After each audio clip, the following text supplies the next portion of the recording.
Hello दोस्तों, नमस्कार। कैसे हैं आप लोग। दोस्तों, आज जो हम आप लोगों के बीच कहानी लेकर आए हैं, हमारी कॉलोनी में सब्जी बेचने वाले की दिन आराम से कट रहे थे। अच्छी बिक्री हो जाती थी। सब्जी मंडी से सब्जी खरीद और ठेले में रखकर कॉलोनी का चक्कर लगा लिया। इसमें 100 रुपये से लेकर 200 रुपया तक बन जाते थे। खैर, आमदनी थी। 500 रुपये किलो की सब्जी 10 के भाव बेच दो। जो झिकझिक करे उसे 8 दे दो और 100 ग्राम की डंडी मार दो, मामला बराबर। अक्सर महिलाएं ही सब्जी खरीदने आती। महिलाएं भाव ताव करती ही है, इसलिए उनका इलाज कम तौलने के सिवा कुछ नहीं था। इसीलिए सब्जी वाले सीखे थे। लेकिन अचानक ही एक नई महिला उसी कॉलोनी में आ गई। मची हलचल। उसके आने से सबसे ज्यादा सब्जी वाले में मची हलचल। खरीदने में सौदा नाम की उसी महिला ने सभी कंजूस महिलाओं के रिकॉर्ड तोड़ दिए थे। महिलाओं के सीधे कंजूसी कहते हैं और सब्जी वाले चालाक। सुधा ने एक दिन एक सब्जी वाले से 1 किलो बड़े बड़े आलू तोलवाए। आलू तोलने के बाद बोले, भैया जरा इन्हें गिनो। सब्जी वाला बोला 11 आलू। वह बोले, इसके 10 हिस्से कर दो बराबर और बताओ एक हिस्से में यानी 100 ग्राम में कितने आलू चढ़े। सब्जी वाले बोले, सीधे हिसाब है, जो 1 आलू हटा दो 100 ग्राम का आलू पड़ गए। महिला ने सब्जी वाले को 9 आलू देते हुए कहा, ये 900 ग्राम आलू हैं, इन्हें रख लो, मुझे 100 ग्राम ही चाहिए। यह कहकर उसने एक फालतू आलू सहित 2 आलू अपने पास रख लिए। सब्जी वाला कहता रह गया कि 2 आलू 200 ग्राम के हुए, किंतु वह नहीं मानी। 100 ग्राम की पैसे देकर चली गई। एक दिन सुधा ने एक सब्जी वाले से पूछा, भैया टमाटर कैसे दिए। 4 रुपए पाव। भैया किलो का भाव बताओ। 15 का भाव लगा जाएगा। 2.5 किलो कितने के दोगे। 30 पर लग जाएंगे। ठीक है, 2 किलो तौल दो। सारे खराब दाने निकाल कर एक तरफ रख देना। सब्जी वाला खराब टमाटर एक तरफ रख दिया। खराब में भी ज्यादा खाने लायक थे, लेकिन उसने सुधा की संतुष्टि के लिए करीब आधा किलो टमाटर छांट कर किनारे कर दिए। 2.5 किलो टमाटर तौल कर उसने एक थैले में रख दिए। तब सुधा ने पूछा, यह बताओ इन सारे टमाटर को तुम फिर से अपनी ढेरी में तो नहीं डाल दोगे। सब्जी वाले तो यही करता, लेकिन उसने सुधा से ये ही कह दिया, अरे नहीं बहन जी, इन्हें मैं फेंक दूंगा। सुधा ने अपने हाथ से एक थैली उठाई और उसमें छांटे हुए सारे टमाटर डालकर बोले, भैया मुझे यकीन नहीं है कि तुम फेंक दोगे, मैं खुद फेंकूंगी, इसीलिए अपने साथ ले जा रही हूँ। सब्जी वाला हक्का बक्का कुछ देर तो वहीं सुधा का मुंह देखता रहा गया। फिर अचानक आवाज लगाई, लेकिन अपने 2.5 किलो टमाटर तो लेती जाइए। सुधा ने पलट कर कहा, बहुत महंगा लग रहा है भैया, मुझे नहीं लेने हैं। इन सारे घटनाओं को मद्देनजर रखते हुए सब्जी वाले सुधा को पहचानने लगी थी। वो लोग सुबह सुबह यह प्रार्थना करती थी कि उनके सुधा से मुठभेद ना हो। यदि किसी को पहले ग्राहक के रूपों में सुधा आती हुई दिखाई दे जाए तो ठेले लेकर दौड़ पड़ते। एक तरफ से सब्जी वाले उससे काफी आतंक थे। सब्जी वाले दूसरे महिलाओं को सुधा का किस्सा बताते रहे थे। महिलाएं खुद भी उसे खरीदारी करते हुए देख चुकी थी। कुल मिलाकर लोगों ने उसे कंजूस कहना शुरू कर दिया। या इसे बात से सुधा कुछ परेशान भी थी। वह अपनी छवि सुधारना चाहती थी, लेकिन पक्ष यही था, छवि सुधारे कैसे। एक दिन उसने कॉलोनी की कुछ प्रमुख महिलाओं के पास जाने की ठानी। ये प्रमुख महिलाएं ऐसी ही थी जो या तो ज्यादा घर में आती जाती थी या तो जो रुतबे वाली थी, और लोग जिनकी बात पर यकीन करते थे। ऐसे कुल 5 महिलाएं को उसने चुना। अब वह उन 5 महिलाओं के पास पहुंच गए। उन्हें एक एक कर दिक्कत पर बुला लिया। अगले दिन जब 5 अपेक्ष में डूबी सुधा के घर पहुंची तो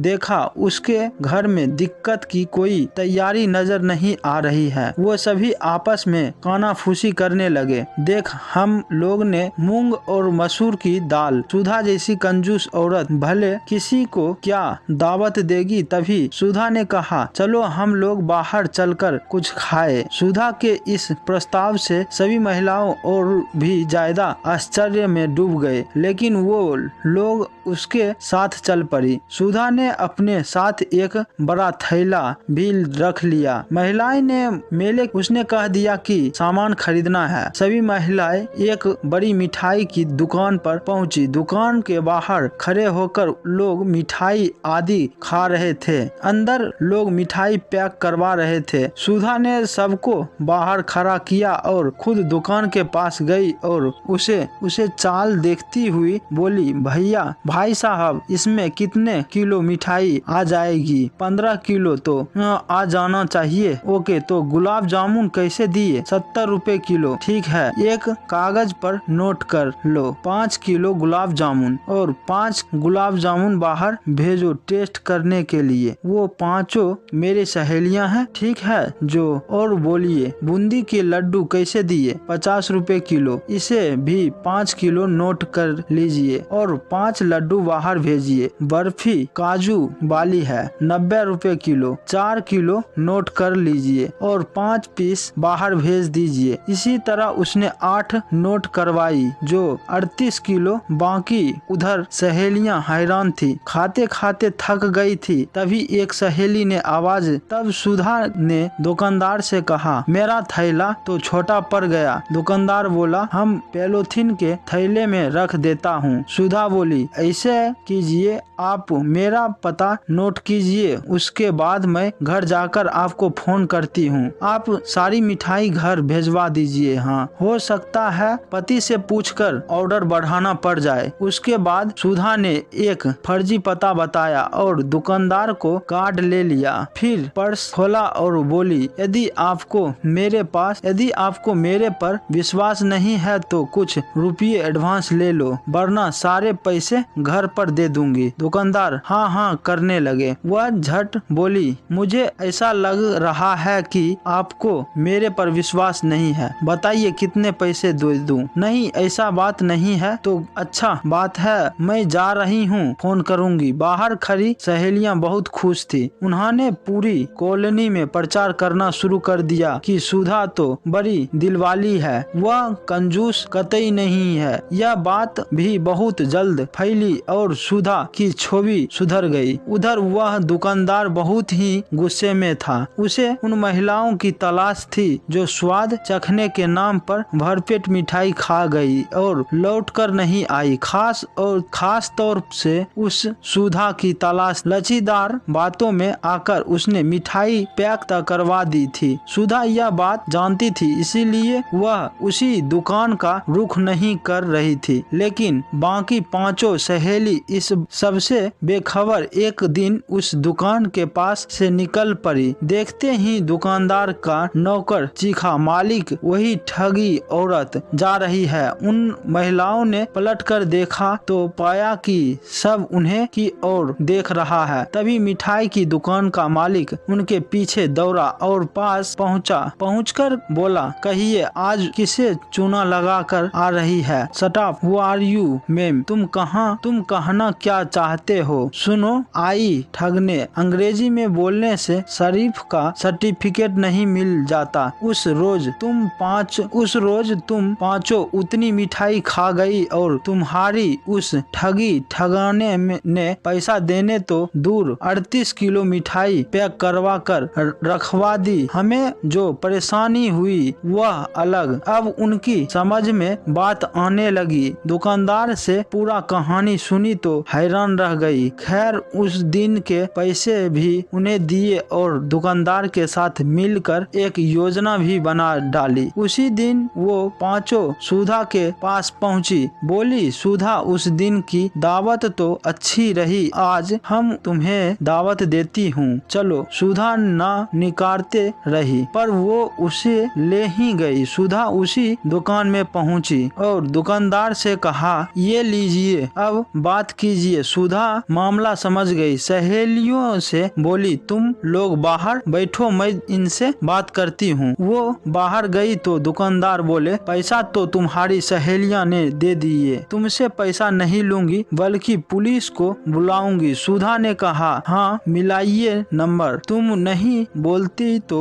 मैं बुलाऊंगी। तुम लोग मुझे नहीं जानती कि मैं कौन हूँ। ये लोग जानबूझकर अनजान बन रही है ताकि तुम्हें पकड़वाया जा सके। इन सहेलियों ने तुम्हारे सारे बातें टैप कर ली है कि मिठाई तुम्हारी थी और तुमने उसके पैसे मांगी। मिठाई तो हमारी ही थी, वह बोला। सुधा ने कहा, यही तो तुम मेरा खा गए। उस मिठाई को खाने के बाद ये 5 अस्पताल पहुंच गए थी, तभी हमने ऑर्डर कैंसिल किया। हमारे पास कोई सबूत नहीं थी कि मिठाई तुमसे ली। सबूत जुटाने के लिए इन्होंने अनजान बनने का नाटक किया, पर अब तुम मारे गए। यह सुनते ही दुकानदार गिड़गिड़ाने लगा। सुधा बोली, ठीक है, पहले उन लोगों से माफी मांगकर उनके पैसे लौटाओ और एक एक प्लेट रसमलाई उन्हें खिलाओ, पर ध्यान रहे बासी ना हो। और जब यह चमत्कार देखा तो पांचों फिर हैरान रह गई। दोस्तों, ये कहानी कैसी लगी? कहानी अच्छी लगी तो चैनल को सब्सक्राइब, लाइक, कमेंट, शेयर करना ना भूले। दोस्तों, मिलते हैं नेक्स्ट वीडियो में नेक्स्ट कहानी के साथ।